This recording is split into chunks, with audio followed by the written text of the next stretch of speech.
एक सरसब्ज और पुरस्कून जंगल में चिनू नाम का एक नन्हा परिंदा रहता था।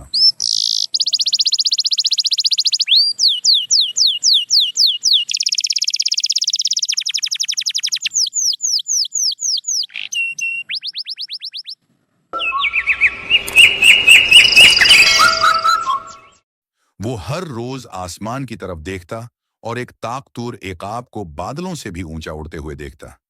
चिनो का भी एक ख्वाब था। वो भी एक दिन इतना ही ऊंचा उड़ना चाहता था।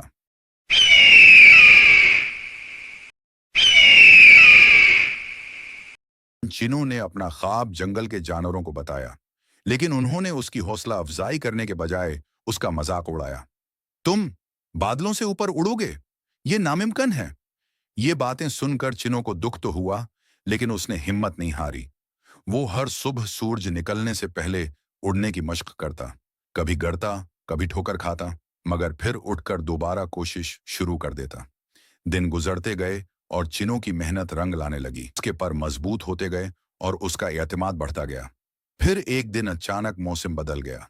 काले बादल छा गए, तेज हुआ चलने लगी और पूरे जंगल में खौफनाक तूफान आ गया। उसी दौरान एक नन्ही गलहरी दरिया के किनारे एक टूटी हुई शाख पर फंस गई। बचाओ, कोई मेरी मदद करे, गिलहरी खौफ से चीखी। तमाम जानवर तूफान से डरकर अपनी पनाहगाहों में छिप गए, लेकिन चीनो जानता था कि अगर वो मदद न करे तो गिलहरी खतरे में पड़ जाएगी। आखिरकार वो गिलहरी तक पहुंच गया और बड़ी एहतियात से उसे महफूज जगह तक ले आया। कुछ देर बाद तूफान थम गया। जंगल के जानवर बाहर निकल आए और हैरत से चिनो को देखने लगे। तुम वाकई बहुत बहादुर हो, जानवरों ने कहा। उसी वक्त इकाब वहां उतारा और मुस्कुरा कर बोला, ऊंचा उड़ना बड़ी बात नहीं, असल अजमत दूसरों की मदद करने में है। इकाब की बात सुनकर चिनो को एहसास हुआ कि कामयाबी सिर्फ अपने ख्वाब पूरे करने का नाम नहीं,